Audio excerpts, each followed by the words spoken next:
Bonjour, bienvenue à toutes et tous pour cette vidéo de présentation générale de Nundu, un logiciel de live looping, mais pas seulement, que nous avons développé avec mon camarade Jean-François Domingue sur Usine Hollyhook, un logiciel de programmation graphique développé par Senso Music. J'ai pas mal de choses à vous dire, donc on va pas perdre de temps. Derrière moi, vous voyez l'interface générale de Nundu. Ça a l'air un peu chargé, il y a pas mal de boutons, mais il faut savoir que tout ce que vous avez besoin de savoir, de voir, de visualiser pendant vos performances ou votre pratique musicale est disponible sur l'écran. Il n'y a rien de caché, tout est là. C'est très important pour la souplesse d'utilisation du logiciel. Je vous fais un petit tour du propriétaire. Ici, 4 loopers. 1, 2, 3, 4. On verra un peu plus tard de quoi ils sont faits. En dessous, un 5e looper qui est en fait le drop looper qui sert essentiellement à vider les autres lorsque le besoin s'en fait sentir. Au-dessus de moi, la matrice. La matrice est en fait un launchpad, matérialisé par un launchpad. Dans Nundu, la matrice sert surtout au routing, c'est-à-dire à la circulation des différentes données entre les différents modules du logiciel.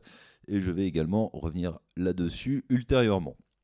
Juste au-dessus de moi, la télécommande ou le pédalier, qui est en fait l'organe central qui permet de commander de manière, disons, centralisée les loopers et qui se matérialise généralement par un pédalier MIDI.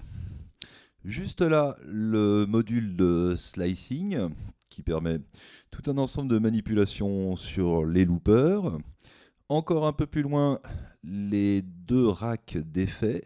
Chacun de ces racks se compose de 4 effets. 1, 2, 3, 4. 1, 2, 3, 4. Et enfin, pour finir, les entrées. Dans Nundu, elles sont au nombre de 4. Dans ces 4 entrées, vous pouvez mettre ce que vous voulez, c'est-à-dire, typiquement, si on prend l'entrée 1, ici, vous avez donc mon contrôleur, qui est un clavier. En vert, une entrée audio, qui est l'entrée audio par laquelle je vous parle avec ce micro. Encore en dessous, un VST. On pourrait en mettre plusieurs, on peut faire en fait ce qu'on veut, mais il faut considérer que Nundu, c'est 4 entrées qui vont vers 4 loopers. Alors les loopers, eh bien les loopers, ils font ce que font tous les loopers standards quand ils sont bien foutus. Donc on peut évidemment enregistrer sur le looper. Enregistrer sur le looper. On peut évidemment enregistrer sur le looper. Over 2B. Enregistrer sur le looper. Over 2B. Enregistrer. On peut inverser de fonction reverse. Jusque là très classique. Le looper. Over 2B. On peut également remplacer. Over 2B. Enregistrer. Je remplace. Over 2B. Enregistrer sur le remplace. Et je remplace encore. Et je remplace encore. Voilà. Et je remplace encore. On peut déterminer un point d'entrée et un point de sortie, et un point vraiment aller chercher la partie qui nous intéresse. Tout ça est quantisable. Par exemple, si je veux avoir des morceaux d'un 16e, les voilà. Ou alors des morceaux complètement free pour aller jusqu'à des grains très serrés. Voilà. Je peux également, bien entendu, pitcher.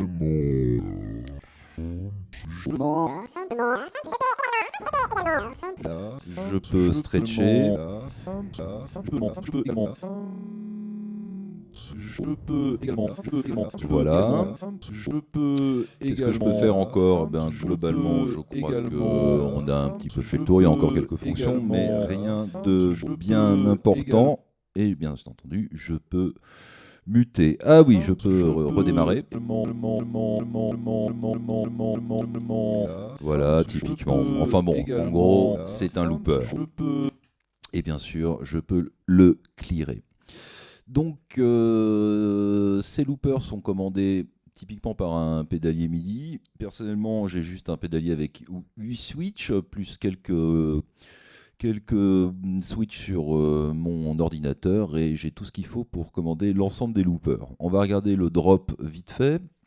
Alors dans Nundu, on peut également sélectionner plusieurs loopers ensemble. Donc par exemple, ici, je vais sélectionner les 4 et appliquer les mêmes actions à tous les loopers. Et voilà, appliquer les mêmes actions à tous les loopers. Et quand je passe en drop, et appliquer les mêmes actions à tous les loopers. Et appliquer les mêmes actions à tous les loopers. Récupère l'ensemble des données à tous les loopers et efface tous les loopers pour pouvoir continuer ce que vous avez à faire. Voilà pour les loopers. Il y a encore quelques fonctions résiduelles, mais rien de bien important. Eh bien, je vous propose de passer maintenant à une petite exploration de la matrice. Alors cette matrice, comment est-elle organisée ? En l'état, il y a juste le switch en haut à gauche qui est activé. Ça veut dire tout simplement que mon entrée 1, l'entrée par laquelle passe mon micro, va directement dans le looper 1. Si vous regardez les loopers, vous pouvez voir que seul le looper 1 module. Si je rentre mon entrée 1 dans mes 4 loopers, vous voyez mes 4 loopers modulés. Et donc, je peux enregistrer sur les 4. Ça permet de switcher très rapidement entre différentes configurations d'entrée. Typiquement, si je fais ça, je vais avoir mon entrée 1 donc, qui va dans mon looper 1, mon entrée 3 qui va dans mon looper 2 et mon entrée 4 qui va dans mon looper 3. Ça permet de pouvoir enregistrer en séparant immédiatement les données pour les mettre dans le looper qu'on veut. Petite démonstration, si je sélectionne, mais je vais faire n'importe quoi, hein, c'est pas très grave. Alors imaginons, on y va.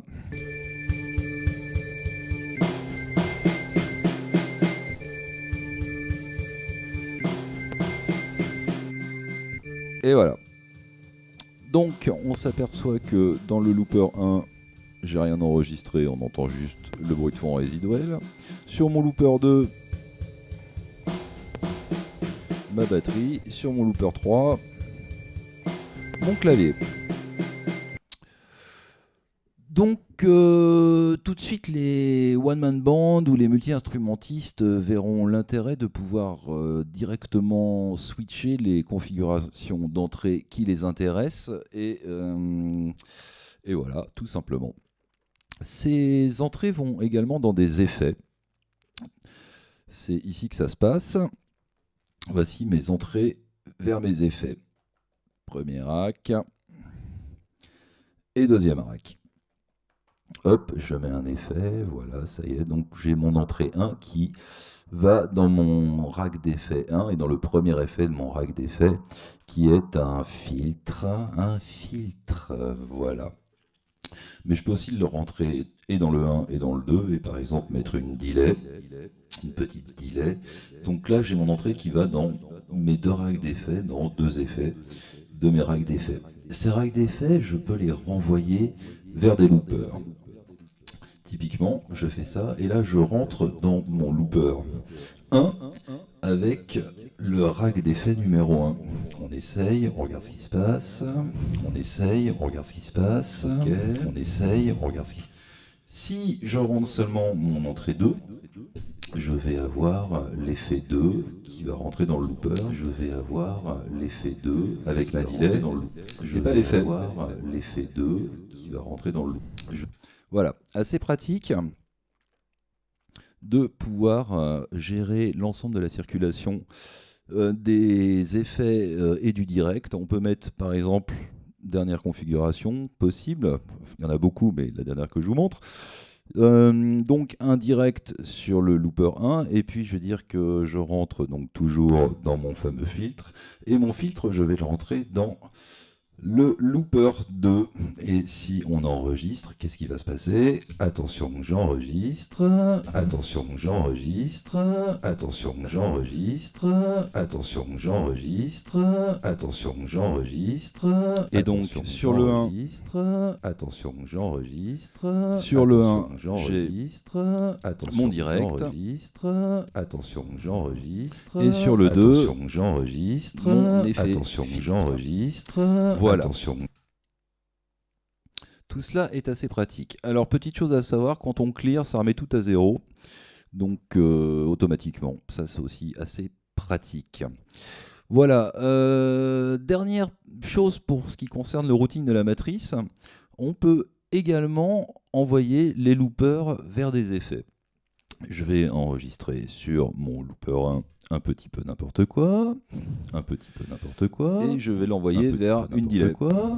Un petit peu n'importe quoi, un petit peu n'importe quoi, un petit peu n'importe quoi, un petit peu n'importe quoi, toujours mon filtre, un petit peu n'importe quoi, un petit peu n'importe quoi, un petit peu n'importe quoi, un petit peu n'importe quoi, ou les deux, tout pareil, n'importe quoi, un petit peu n'importe quoi.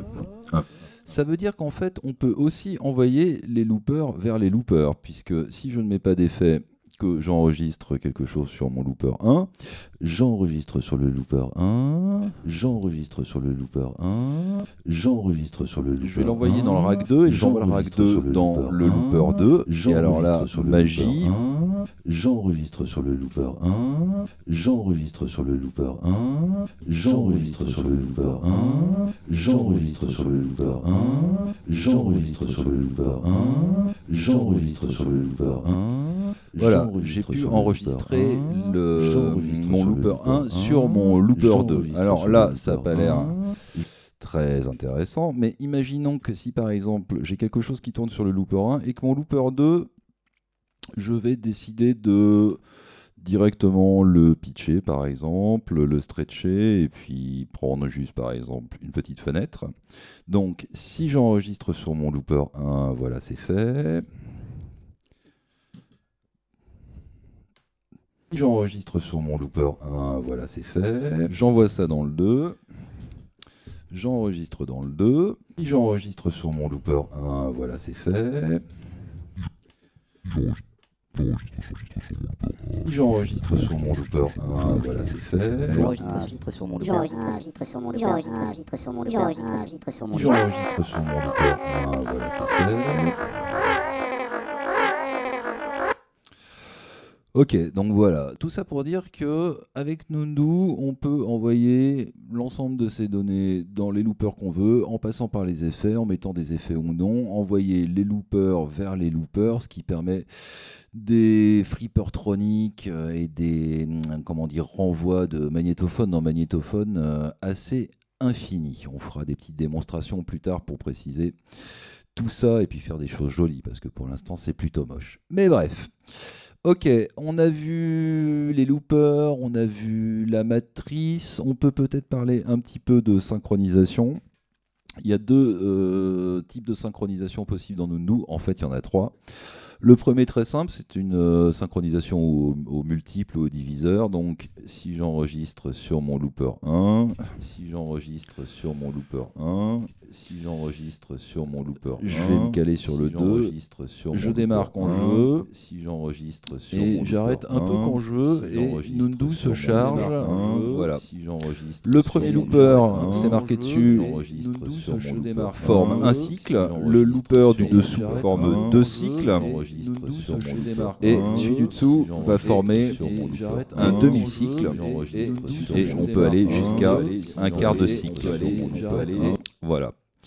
Le deuxième mode de synchronisation, lui, est une mode de synchronisation au bit, c'est-à-dire qu'il va aller se caler sur le tempo global d'usine. Et donc là, on est vraiment sur le temps, ce qui permet de faire des polyrythmies assez dingues, du genre 1, 2, 3, 4, 1, 2, 3, 4, 1, 2, 3, 4, 5, 2, 4, 1, 2, 3, 4, 1, 2, 3. Tout ça est synchronisé au temps. Et puis bien sûr, on peut se libérer de la synchronisation et s'échapper en se désynchronisant. On peut revenir, lorsqu'on s'est désynchronisé, à une ancienne synchronisation. Il suffit de se mettre sur le looper et de se resynchroniser. Bref, pour la synchronisation, c'est plutôt pas mal foutu. Dernière chose que je voudrais vous montrer, c'est sur la télécommande au-dessus de moi, le Density, ici. Le Density, en fait, règle la quantité d'enregistrement. C'est-à-dire que si j'enregistre à 100%, j'enregistre de manière normale. Si j'enregistre à 50%, je vais enregistrer seulement la moitié. Si j'enregistre à 50%, je vais enregistrer seulement la moitié de ce que j'enregistre. Si j'enregistre à 50%, je vais enregistrer seulement la moitié de ce que j'enregistre. j'enregistre ça. Si je suis encore plus bas, je vais encore enregistrer moins. Ça permet donc très facilement de pouvoir régler la quantité d'enregistrement qu'on veut et par exemple en replace, de pouvoir créer des tourneries en variant complètement donc la quantité d'enregistrement, donc en variant finalement la quantité de remplacement, quoi. Ok, donc passons au slicer qui est donc ici. Si j'enregistre sur mon looper 1, et je passe en slice. Alors ici je suis en slice pur, c'est-à-dire que les slices sont calés sur les transientes, mais je peux aussi décider d'avoir des fractions. 2, 4, 6, 8, autant de fractions que je veux, jusqu'à 128, voilà. Je peux changer évidemment l'ordre de lecture des slices, mettre du pitch, augmenter la vitesse. On peut donc augmenter la vitesse en réduisant,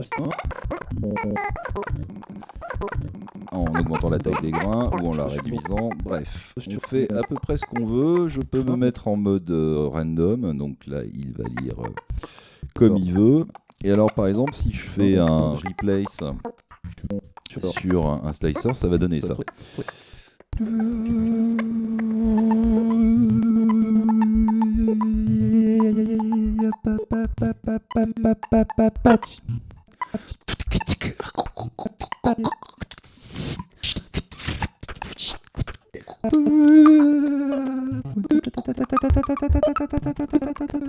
Je peux faire varier ma quantité de remplacement en variant donc mon densité. Là j'ai très peu de remplacement. Là j'en ai plein. Hop, je réinitialise le pitch. Bon voilà, beaucoup de choses à explorer avec ce slicer. Il y a aussi une fonction, donc différents modes, ou un mode global où tous les slicers sont calés sur le tempo d'Hollyhook, ou alors un mode local où chaque slicer lira ces slices à la vitesse locale ou au tempo local de chaque looper, s'ils sont différents. Et une fonction Smart Slicer qui en fait coordonne le nombre de slices avec la vitesse de lecture. Si vous avez 12 slices, ils seront lus 12 fois, puis retour à un nouveau cycle, etc. etc. Je ne rentre pas dans les détails. Voilà, on a vu les loopers, on a vu la matrice, on a vu la télécommande, on a vu le slicer, on a vu grosso modo les effets. Je dirais que pour une première démonstration, on a à peu près fait le tour. Je vous remercie de votre attention et à très bientôt pour plus de détails sur ce programme tout à fait fascinant. Allez, salut!